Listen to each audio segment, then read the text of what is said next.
Hi, friends. It's Quinn here with PTSD while black, and happy Halloween. Um, yeah. So I got to do some service today. I volunteered to do 2 hours of balloons um, at a senior living facility that was kind of having a costume contest and uh, candy for kids and stuff like that. And so it was a lot of fun. It was a lot of fun. So I noticed something about myself, and I get what I'd like to call is a twister's high, where I'll be so focused on working and twisting and doing the balloon art that I'm not aware of what my body is doing or how my body is feeling. And in fact, I know I was sweating profusely because this hair is thick. It's real. Yeah, it's all mine and it's really thick. Um, but I was sweating profusely while twisting. And like, I think at one point I became aware that I think sweat was going down my back. I think it was just like hot as hell. Um, but it was the after the 2 hours of twisting. Um, I noticed my shoulder was like, fuck you. My back was like, I think not. My lower back, my hip, all of the injury points from the car accident, which it's been 3 years now. All of them were on fire. What was interesting with the brain injury stuff was that I was having trouble talking afterwards. I was struggling with words and especially like trying to give my husband directions or where to go to find something. I was challenged with that. And yeah, so it was kind of interesting to see that, again, it's still the same situation, and I think it's probably going to be this way for quite some time, and that is when I have increased pain. Um, Increased pain equals less brain, basically. That my ability to focus isn't good, and I let my husband do the driving today because I was just not well and not present. So I know now that if I were to try to do balloon art for pay, I probably would need a day between gigs for me to actually start working. I want to work so badly. You don't know what it's like not working. Oh my God. It's insane. Being a workaholic who can't work is insane. Um, but I know now that I'm going to have some spacing of a day between working gigs. Um, and probably 3 hours would be my max. 2 hours was really stretching it. I think if I was to have gone a third hour, I would have been.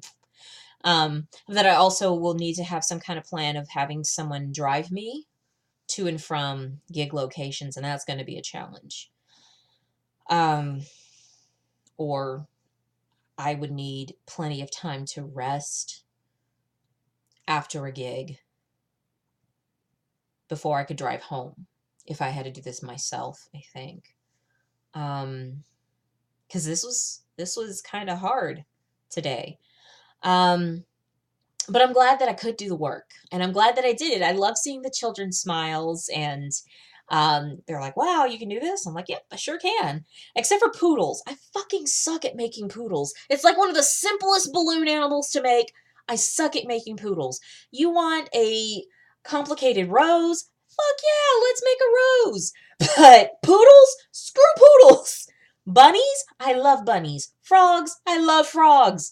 Yeah, anyway, different tangent. I made pumpkins today out of the wazoo. Um, pumpkins are totally cool. But poodles are just, I don't know why. My brain does not. Hmm, what's the word? Brain does not compensate, uh, understand how much air to leave for a poodle. And it's a basic design. I'm good at complicated. That's not the word, but I'm good at complicated balloons. But I have a harder time with simple balloons. Like my basic dogs are just boring, so I'm like, eh. But the complicated ones, I'm like, yeah, I can go, especially if it's, anyway, that's a rant. That's a video for another time. The fact is in order for me to get back to being able to do gigs, it's going to still take some time, let alone trying to carry the equipment. Oh, that was the other thing I wanted to point out today.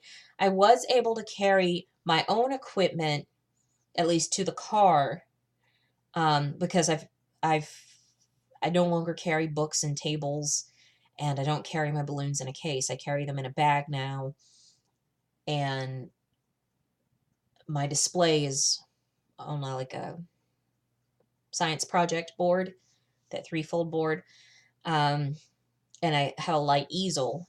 So I'm trying to make my setup as light as I possibly can, um, so I don't have to carry a bunch of tables and stuff. The one thing that I really lacked was a chair today. I didn't have a chair to sit in, and so I stood for 2 hours.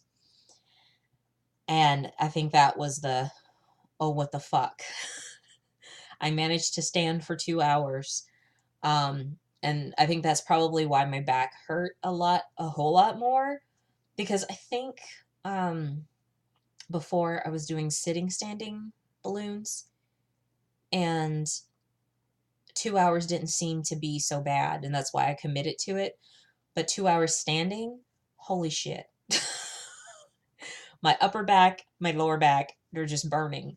But I'm proud of myself because I stood for the 2 hours, because they didn't have any chairs that would have been comfortable for me to sit in at this location. So note to self, bring your own chair, even if they say they supply chairs, because yeah,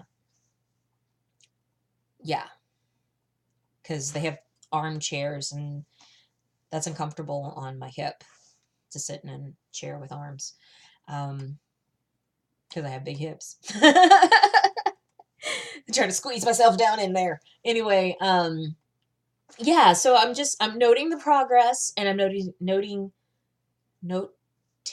or noticing the challenges that I had. And I'm proud of myself for coming this far and recognizing that there's a lot of accommodations that I would need in order for me to do this type of work. But I have so much fun doing it. I literally had a twister's high. I was just having fun twisting that I wasn't paying attention to uh, the pain. It wasn't until I stopped and I had to walk to the car that I was like, holy fuck, I don't think I can make it to the car. But I made it. I made it to the car. Yeah, so anyway, that's just my check-in for today. All right, till next time, kiddos. Peace and happy Halloween.